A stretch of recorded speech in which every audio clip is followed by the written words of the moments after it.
So firstly, good afternoon, everyone, and kind courtesy, Dr. Parimal Kumar, and also Group Captain Gupta, who made me come here. Thank you so much. Unfortunately, today morning I could not attend the first session where CDS would have spoken about the vision and whatever the MOD is thinking. But I do remember a talk which he gave in October last year in Missouri, and where he said the unmanned systems and cognitive systems are going to be the emphasis in the next war.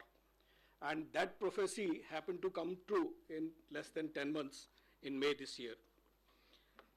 Now, we all understand, and it has been told that we have won the current bout, but winning this bout will lead to actually bigger challenges to come in future. And we have to now get into the groove where we can actually tackle those challenges that are going to come forward to us.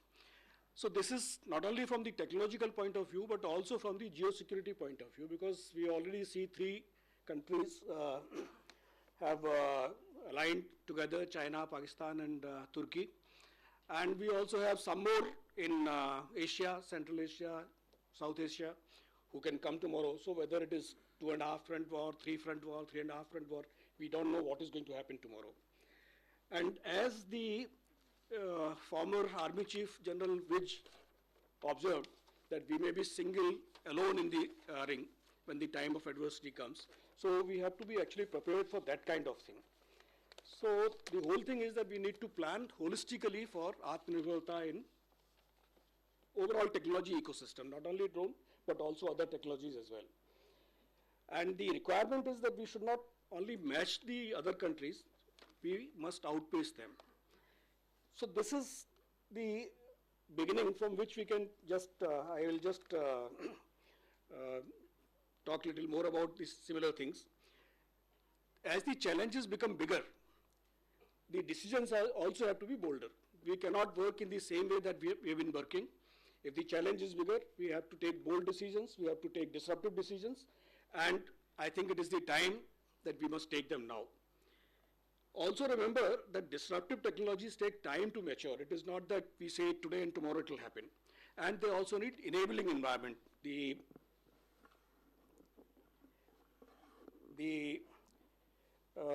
chair already said, okay, the chair already said what is the enablement that government should give. I think we must bring out those, and maybe I'll bring out some of them. And since there are many people who have already talked about what is required, and there are industry people who are going to talk about what they have done or doing and what they are planning to do in the immediate future.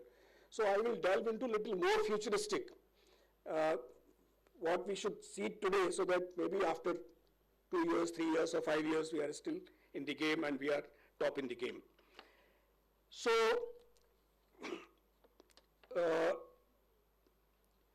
my perception is that we need to have sustained effort to upgrade our capabilities, and in all relevant areas as mentioned in the view graph, whether they are from detection or whether they are for defeating.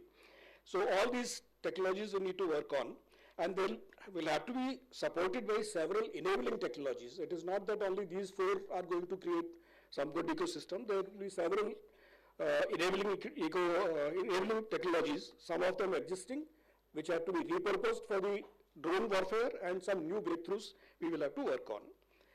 Now, there is an immediate requirement to work on these technologies, some of the enabling technologies that I am presenting to you here.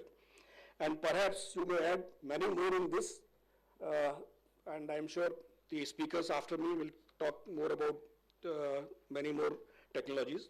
And also today, what is becoming important is nano drones with capability to actually identify a person and or small targets and can do the precision strike. So even that also can be added to the list, and we can finalize the list on which the companies, the DRDO, and the government must start working.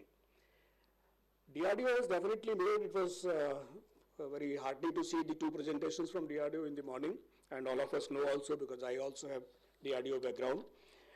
Significant progress has been made in hard kill technology, but there are several things that can still be done in the soft kill. And there are several technologies which are yet unexplored. I think there is a need that we should talk about those technologies in a focused way and work out as to what can be done.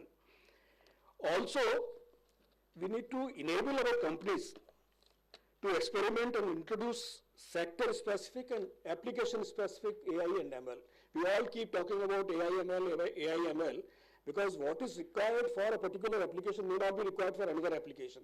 So unless our companies know what they are required to do or what they are supposed to do, they will not be able to do it. So I think for applications like AI, ML, or what kind of networks we want in drone IoT or space IoT or military IoT and cognitive technologies, I think there is a requirement to have a very focused technology seminar on that particular purpose, maybe a workshop, not seminar. The technical requirement specifications have to be tailor-made for these applications that we are talking of, and this is required to reduce the compute load also on the node, because these days you cannot offload everything. Everything is required to be done in real time, so there is a requirement of edge computing, and small way some companies are already doing, but then if we have to go a little more depth, then more and more power will be required. So we need to have specific actions to be done, and then those actions, some actions that cannot be done, they can get back to the cloud, and those operations can be done. I will talk a little more in detail about it. Also, AI is as good as the data it has, so maybe there is a case that services may like to take the engineers from industry and the R&D at the location where the actual experiments are happening. I am calling them experiments, not the operations, because operations probably you may not be able to take them. But at least you can take them to places where you can take them, where they can themselves gather the data and they can understand what is required to be done. Also, quantum technologies, we also need to talk a little more in the drone ecosystem, not only from PNT point of view, that is positioning, navigation and timing point of view, but also from EW point of view. Today there are there are sensors, quantum sensors, which can pick up milliwatt power emitted from the drone at distances of tens of kilometers. And this kind of work I think we need to have in our drones also. And not only this, even the conventional sensors also need to be miniaturized.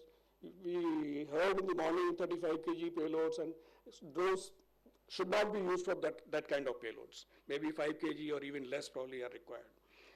Now, the next thing that is happening is, and some of you would have read this also, sense to shoot in less than 20 seconds. This can be enabled by advanced sensors, networks, AI and ML, high-speed communication and data processes, and autonomous operations of weapons. Now, this is already a fact of life. It is not that it is an imagination. Already this has been demonstrated, and I think we must think of working on this. Then electronics is power hungry, so okay, maybe I will skip this part, the battery portion, etc. But also, let me go to the next one, the partnerships. Although this whole seminar is for indigenization, indigenous thing, but I would say at least for technology intelligence, if not for actually working together, we must engage these countries. And there is a proposal which I am giving to you. DRDO has more information, and they may like to facilitate the industry more. And there are several lessons that we can learn from the ongoing conflicts, and some of them I am just talking here. There is another requirement where technology forecasting. Now today, some information has come, some problem has come, and now we are talking. This we could have talked maybe 2 years back if we had a provision of technology forecasting. We have not done it yet, and last year from VIF, we had recommended to government to give this activity to one of the think tanks to do this activity for technology forecasting. What is likely to come in 2 years and 5 years and 10 years timeline. And likewise, there is a lot of requirement to do the ease of doing business for the companies. Such small things like GST registration itself is a problematic in this country. So unless there is some facilitation done, it will be very difficult for these people to do the job. And do we need foreign consulting partners in MOD? This is another question I think we must ask. There are several people in the country who can do it. There are several think tanks, there are several big companies.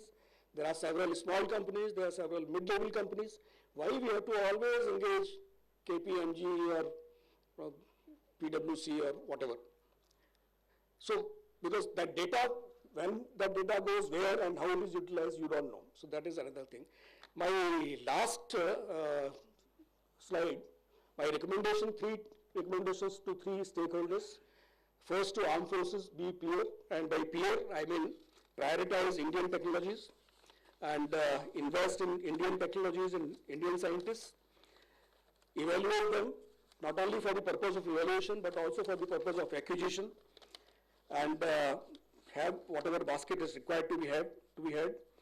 And lastly, the R is for resources. The R is to provide financial and non-financial, both types of resources to researchers and manufacturers. So this is something which is required, because tomorrow, war is not going to see whether you have more number of drones or less number of drones. They will see whether you have smarter drones, or how fast you can fly them, how smarter you can save yourself and build them independently. And government must fund not only the new developments, but also re-engineering, successive enhancements to indigenous technologies to 100%, so that there are no Chinese or no foreign components in this. And finally, the private academia, still the engagement of private academia with the private industry with the academia is not as much as it can be.